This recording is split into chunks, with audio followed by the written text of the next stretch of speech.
तारा विधानसभा निलंबन नहीं बढ़ुची विवाद निलंबन न हटिला पर्यंत विधानसभा को बॉयकट कला कांग्रेस न्याय गांधी मूर्ति तले शांतिपूर्ण भाव में विधायक माने धारणा बसुंट गृह को बॉयकट करथिबा कांग्रेस सदस्यों को शासक दलर नेता माने बुझासुझा करिसेंति। गतकाली गृह में विशृंखलित आचरण नहीं तारा 7 दिन निलंबन करिसेंति बाचस्पति। सेपटे तारा बाहिनीपति कहिसेंति पवित्र गृह में बीजेपी सदस्य गाली करुछंती तांको विरुद्ध कहीं कार्यानुष्ठान नियागला नहीं। आमे महिला सुरक्षा पाई लड़ुछु गृह में प्रश्न पचारे बाण भलिया भेदुछु बोली कहिसेंति तारा।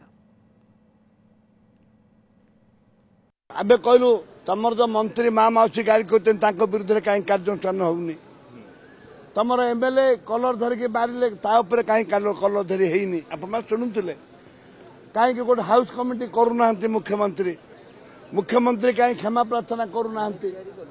एसब जिनस से कहले आसतु आपन को सुजोग देवु कहवाई आम कहनु विधानसभा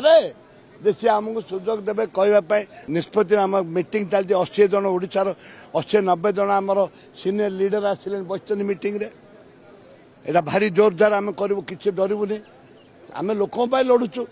महिला लड़ुचु छात्री मान लड़ुचु मो दल लड़ुची